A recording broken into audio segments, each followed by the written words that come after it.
Yo, salut les Mogi, voilà, c'est Chapeau de Paille, j'espère que vous allez bien. On se retrouve aujourd'hui, comme d'habitude maintenant chaque semaine, pour une petite vidéo théorie. Donc je vous avoue que c'était une théorie qui me trottait un petit peu dans la tête, donc ceux qui ont vu ma dernière review de Fairy Tail doivent un peu se douter de quoi je vais parler, un petit peu, à la base j'avais en fait une autre théorie en tête, mais en fait en traitant en fait différents éléments, je me suis dit que ça m'amenait en fait sur une théorie un peu plus vaste, et c'est pour ça que je vais vous faire en fait cette théorie qui va traiter en fait, pour que ce soit bien clair, pour que vous compreniez bien dès à présent de quoi on va causer aujourd'hui. Je vais parler principalement du passé des différents dragons, puis plus d'Acnologia en fait, les origines des dragons de manière générale. Voilà, ça va être assez simple, même si je vais un peu plus me centrer sur Acnologia parce que c'est vraiment le but le but principal de cette vidéo, et c'est pour ça aussi que je l'ai mis en miniature. Voilà, donc on va démarrer directement avec cette petite théorie. Donc ça vient en fait de pas mal d'éléments si vous voulez, que j'ai un petit peu recoupé, qui sont passés dans Fairy Tail. Donc on va parler un peu du festival du roi dragon, qui est aussi nommé Ragnarok, je crois, dans le royaume d'Alvarez. Et donc, ce sera un peu plus clair pour vous, je pense, d'ici la fin de cette vidéo. Bon, je vais essayer de pas trop me perdre, parce que c'est une théorie quand même qui a été assez dure à élaborer. Il y a quand même pas mal d'éléments à traiter. Donc pour moi, en fait, bon, je vais directement vous déballer le topo. Pour moi, en fait, tous les anciens dragons, quand je dis les anciens dragons, je parle ceux qui ont eu un Dragon Slayer, ou qui ont formé un Dragon Slayer, donc Ignir, Metallicana, Grandiné, Base Logia, pardon, donc le dragon de Sting, et puis Skadram, le dragon de Rogue, et puis aussi Agnologia qui est aussi concerné. Donc voilà, ça me fait 6 dragons. Et pour moi, donc déjà les 5 premiers dragons, excepté Agnologia, ont été en fait des humains à un moment donné, donc voilà, il y a 400 ans lors du festival de Ragnarok. Et en fait, ils ont été eux-mêmes formés par des dragons que je qualifierais de première génération, qui leur ont enseigné donc la magie des Dragon Slayer, un peu comme ils le font maintenant avec leurs apprentis respectifs, que ce soit Natsu, Gajil, Wendy, Sting ou Rogue. Mais en fait, durant cette période-là, il y a eu donc une énorme guerre sanglante, comme vous pouvez le savoir, et je pense que malgré eux, ils se sont retrouvés transformés en dragons, si vous voulez, qu'ils étaient un peu des Dragon Slayer, et un peu comme Agnologia, mais ça j'y reviendrai un petit peu après, je le mets un peu de côté pour l'instant. En fait, j'ai besoin de vous illustrer d'abord d'abord illustrer en fait les dragons avant de m'attaquer à Agnologia, parce que tous ces éléments sont un petit peu liés entre eux.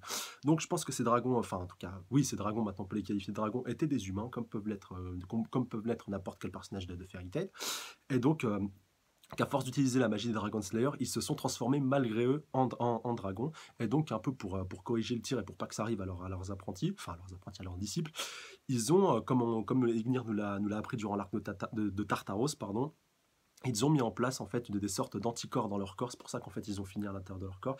Et je pense que plus tard, ça va permettre donc au Dragon Slayer actuel de se transformer en dragon, mais de pouvoir revenir à un état humain, comme le fait Aknologia. Mais bon, je vais un peu plus développer de ça en détail un petit peu plus tard. Vous inquiétez pas, la vidéo ne va pas faire 36 ans non plus. Mais j'avais besoin déjà de mettre ça au clair pour que le reste de la théorie soit crédible. Parce que pour moi, c'est un point qui est hyper important pour la suite que je vais développer par rapport à Aknologia.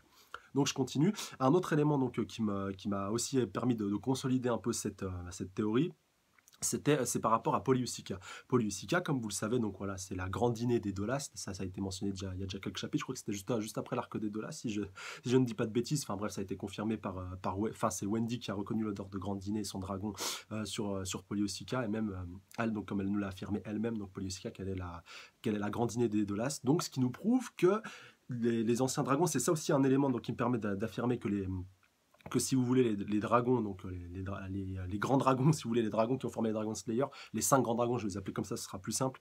Donc on avait une forme humaine avant donc qu'ils se finissent en dragon, et donc Grandiné la Grandiné donc de Heartland, pas des Dolas, donc pas celle qu'on connaît, quand elle était encore humaine, elle devait donc ressembler à une humaine qui devait être Poliusica, enfin la Poliusica d'Heartland. Mais vous me direz, si pour Poliusica ça a été confirmé, où sont passés donc tous les autres grands dragons, que ce soit Ignir, que ce soit Skadram, comme je disais, que ce soit tous les autres, et qu'on n'ait pas vu leur forme humaine.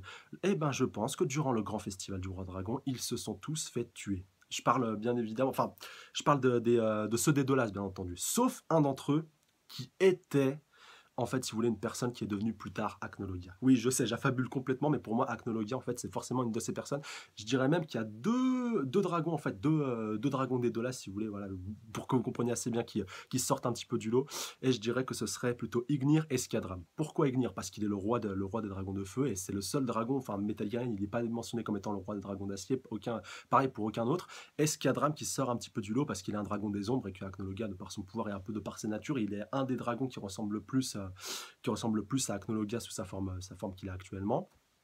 Et aussi par rapport à l'arc d'Eclipse, par rapport à Rogue, c'est Rogue, si vous voulez, qui est un petit peu plus tard, enfin avec le Rogue du futur, qui est devenu qui est devenu un peu mauvais, et donc qui s'est servi donc de sa magie pour faire le mal, et donc qui a été influencé. Bon voilà, après il a perdu Frog, c'est un petit peu normal, mais je pense qu'en fait, Rock du futur, il nous a été un peu amené donc dans l'art d'Eclipse, un peu pour nous teaser Acnologia, pour qu'on puisse un peu creuser, qu'on puisse un peu théoriser. Et si vous voulez, c'était un petit peu je pense que Mashima, il a amené ce Rock du futur à ce moment-là dans l'arc d'Eclipse, même tout l'arc d'Eclipse, parce que l'arc d'Eclipse, il repose énormément sur Rock. Et je pense qu'il a voulu nous donner un indice par rapport à Acnologia et par rapport à sa nature. Mais vous me direz, Acnologia, il n'a pas du tout la forme d'un. Quand il se transforme en dragon, il ressemble à aucun des 5 grands dragons.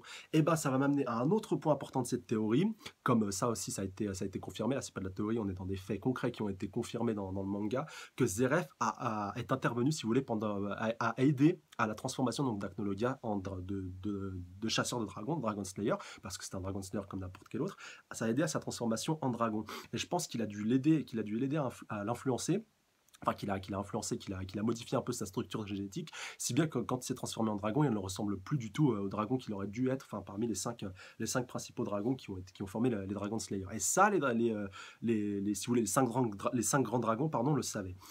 Et donc, par rapport à Acnologia, donc Zeref est intervenu dans sa transformation, et ça a amené donc à l'Acnologia qu'on connaît maintenant, qui est complètement pété, complètement surpuissant. Mais Zeref est intervenu dans cette transformation, et aussi par la même occasion, on a su qu'Acnologia avait tué pas mal de dragons, surtout, et de Dragon Slayer. Enfin voilà, à la base c'était un Dragon Slayer, mais il tuait un petit peu n'importe qui. Et je pense que Zeref, si vous voulez, il a un peu récupéré toute la magie de Dragon Slayer, plus la magie des dragons, donc de tous les adversaires qu'il a tués, si vous voulez, qu'il les a rassemblés pour créer une sorte de magie unique, et qu'il l'a insufflé dans Acnologia pour former la magie de l'Apocalypse, enfin pour qu'il devienne en fait le dragon de l'Apocalypse. Donc c'est la forme de magie qu'on pourrait qualifier quasiment comme ultime, en tout cas pour une magie de Dragon Slayer. Enfin, vous avez bien vu les dégâts que ça a fait sur Egni. Il a été littéralement, bon, même s'il n'était pas à 100% au moment de son combat contre Acnologia dans l'arène de Tartaros, il s'est littéralement fait balayer en une seule attaque. Et je pense que cette puissance-là, elle résulte tout simplement en fait de toute une masse de magie, de magies différentes qui ont été formées qui ont été concentrées pour former une seule magie, et que cette magie a résulté donc dans Acnologia, qu'il l'a récupéré. Et c'est pour ça qu'il est complètement fêlé, qu'il est complètement puissant, qu'il a vraiment soif de pouvoir. Mais vous me direz, pourquoi Zeref, est-ce qu'il a créé cette créature vraiment à ce moment-là de l'histoire? Déjà, je pense que c'était pour qu'il trouve quelqu'un capable de combattre End, et qui pourrait lui tenir tête, ou qui aurait un équivalent, ou tout simplement quelqu'un qui serait suffisamment puissant qui serait capable de le tuer. Comme on a pu le voir donc juste avant que l'arc de Tartaros commence, quand Zeref allait retrouver Acnologia, qui lui disait, enfin sans trop spoiler, enfin à ce moment-là, mais bon, il le connaissait déjà, ça c'est sûr. Enfin, à ce moment-là, on savait déjà qu'il le connaissait déjà. Et donc, il le réaffirme, en fait, t'es la seule personne dans ce monde à pouvoir m'arrêter. Après, du coup, on ne sait pas s'il y a eu de combat à ce moment-là, ou si ça se trouve, c'était peut-être une scène qui avait été mise en avant. Enfin, bon, après, j'extrapole un petit peu en avant, mais que ce serait, si vous voulez, un flashback un peu du futur. Enfin, voilà, vous voyez un petit peu où est-ce que je veux en venir. Mais bon, voilà, je sais que je pars un petit peu trop loin. Mais voilà, en tout cas, c'était les points vraiment importants que je voulais vous exposer. Et il y a une dernière théorie, enfin, vraiment une théorie dans la théorie qui va un peu confirmer, je pense, tout ça. Comme on a pu le voir tout au cours du manga, Natsu a plusieurs reprises donc pu utiliser la magie de Dragon Slayer, d'autres Dragon Slayer. Contre Hades, il s'est servi donc de la magie de Luxus. Donc voilà, bon, Luxus me dirait, il avait une lacrima et tout, il peut pas vraiment être considéré comme un Dragon Slayer, enfin un vrai Dragon Slayer, c'est plus un Dragon Slayer 2.0, mais ça marche. Et ça a aussi marché avec Gajil lorsqu'il lui a confié donc sa magie de Dragon d'acier pour combattre Sting et Rogue. Donc Natsu, il est compatible, enfin en tout cas, pour l'instant, c'est un des rares ou des seuls, enfin même avec Rock du Futur, bien entendu, qui est capable d'utiliser la magie, si vous voulez, combinée de plusieurs Dragon Slayer. Et je pense qu'à la fin de Fairy Tail, bon là, se trouve, je vous fais un gros spoil, mais que quand Natsu affrontera Acnologia, bon, je sais pas si ce sera sous sa forme de End ou sous sa forme normale, mais je pense il devra utiliser, si vous voulez, un peu toutes les différentes magies qui sont de Dragon Slayer qui sont à disposition, peut-être même la magie de God Slayer, pourquoi pas, enfin c'est aussi possible pour augmenter son pouvoir, je pense. Et donc voilà, qu'il aura la magie donc de Wendy, la magie de Gajil, la magie de Luxus, la magie de Cobra aussi, le Dragon Slayer du poison, qui est un peu comme Luxus avec une lacrima qui a été formée, bon voilà, pour ceux qui avaient oublié, et la magie de Dragon Slayer de Sting et Rogue, et que lui aussi va former un peu une sorte de magie unique, une sorte d'anti-magie qui va un peu contrer cette magie de l'Apocalypse de Acnologia, et que donc il va arriver à le finir seulement à ce moment-là. À ce moment-là donc du manga, qu'il aura récupéré, si vous voulez, un peu toute la magie surpuissante. Bon, je pense pas que tous les Dragon Slayer vont mourir, mais qu'ils seront peut-être plus en état de combattre, et que tout simplement après analyse de Mavis ou d'un autre grand stratège de Fairy Tail, ou que sais-je encore, que ils vont, la seule idée en fait qui va un petit peu ressortir, c'est que c'est seulement en donnant à Natsu toute leur puissance de Dragon Slayer que Natsu va pouvoir littéralement éclater, éclater Acnologia, qui va pouvoir véritablement atteindre un pouvoir qu'il n'a jamais atteint, qu'il pourra sûrement atteindre une seule fois dans tout Fairy Tail. Donc voilà, c'est tout pour cette théorie. Franchement, je suis assez fier de moi, j'ai réussi à vous exposer assez tous les points sans trop m'embrouiller. En tout cas, n'hésitez pas à me laisser vos questions dans les commentaires si c'était un petit peu abstrait ou si vous avez des points, vous voudriez que j'éclaircisse quelques points. Donc comme d'habitude, je vous invite à m'envoyer vos théories dans le lien donc, qui s'affiche dans la description pour m'envoyer vos propres théories, et peut-être que je les ferai passer dans une vidéo d'ici quelques semaines, pour une prochaine théorie, et que je la reprendrai. Et je vous ferai une petite dédicace au passage aussi. Donc voilà, donc sur ce, je vous laisse là-dessus, donc n'hésitez pas à lâcher un petit pouce bleu, à commenter, surtout à commenter important, partager aussi, et surtout à vous abonner si ce n'est déjà fait pour être averti de mes prochaines reviews, et surtout pour plus de théories. Sur ce, je vous laisse, prenez soin de vous, salut à tous, sayonara.